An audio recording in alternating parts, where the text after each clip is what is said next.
Hello and welcome to the Global Fashion Workshop channel. I remind you that we release a new video 3 times a week. Today we have a bit of very important information, how to baste the edges properly. Many people in our community don't know how the masters of the good old times used to baste. There's no good schools, and as I see it, it's a tendency that people don't know how to baste the edges. And often there are those who try understitching woolen garments, woolen, cashmere, and so on. It not only makes the product cheaper, of course you can understitch silk, cotton, linen, and such garments, but when it comes to a premium suit, coat, jacket, and other garments, it's necessary to know how to baste the edges.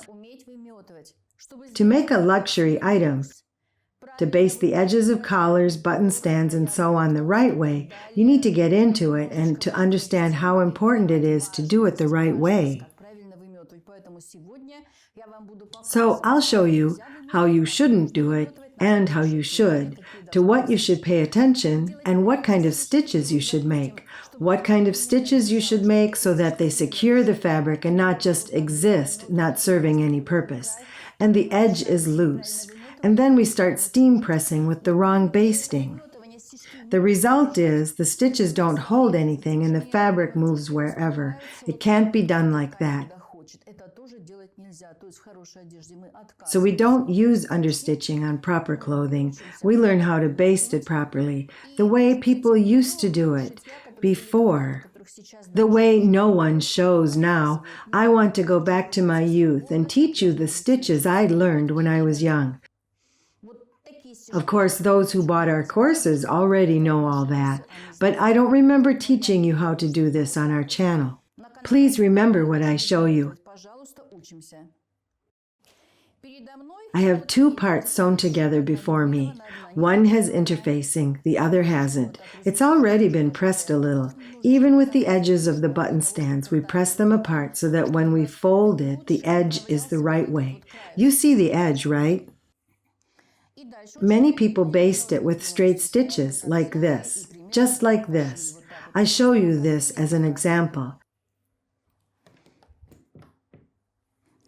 And the stitches like this don't secure the edges.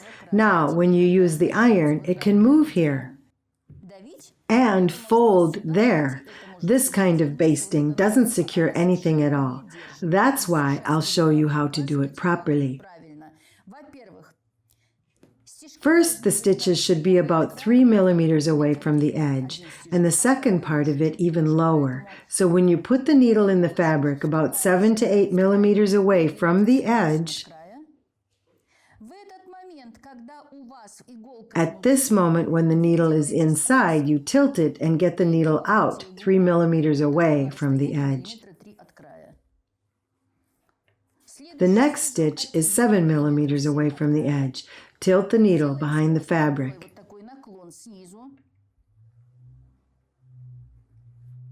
And again, 3 millimeters away from the edge. Next, you see the needle is out 3 millimeters away from the edge, and the next stitch is 7 millimeters away.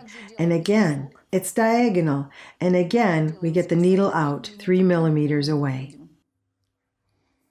Look how well it holds the fabric compared with straight stitches. Then you'll steam press it and do what you need. Right now, we need to teach you to baste it properly. Look at this beautiful diagonal stitch. Look how different it is compared to the straight one. It secures the edge and doesn't let the garment get altered during the ironing. The next stitch. And the length of the stitch should be no more than 1 centimeter. Even 1 centimeter is too much. Do it even smaller, 7 millimeters from the edge, an angle between the needle and the edge, 2 millimeters away from the edge. I'm very proud that I know how to baste it. That's why I'm so happy to share it with you. Whatever you baste, be it a collar, cuffs, any fabric, even if it's cotton cuffs or a cotton collar, a silk collar, you'll need to baste its edges. There are many parts of sewing that need this technique. Okay, now, try to remember it. You see the thread, right? We lower the needle and then we tilt it to the edge.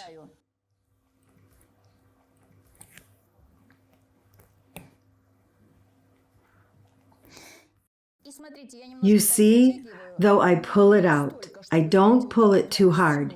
We need to pull it just enough so that it secures the fabric in place and the product won't be altered when you use an iron on it.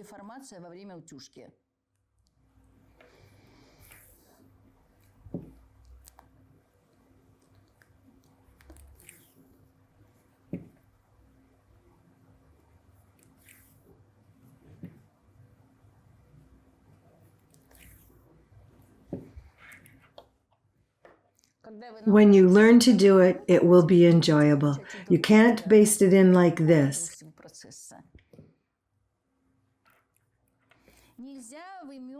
Not close enough to the edge.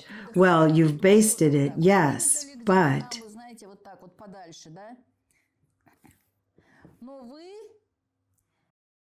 the edge is not secure. You see how it is? It's very loose. If you baste it in like this, it can move here and it can move there. It won't be a well-made edge. That's why you shouldn't baste like this.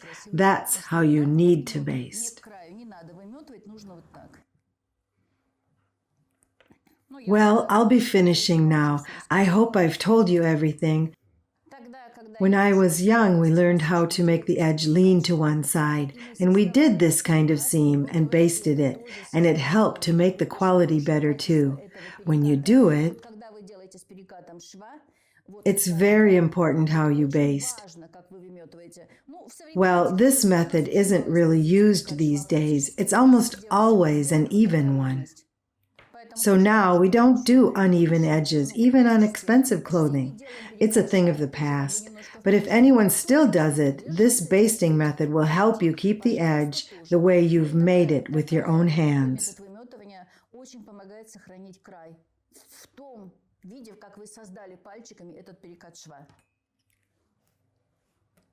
Well, we almost don't use it anymore.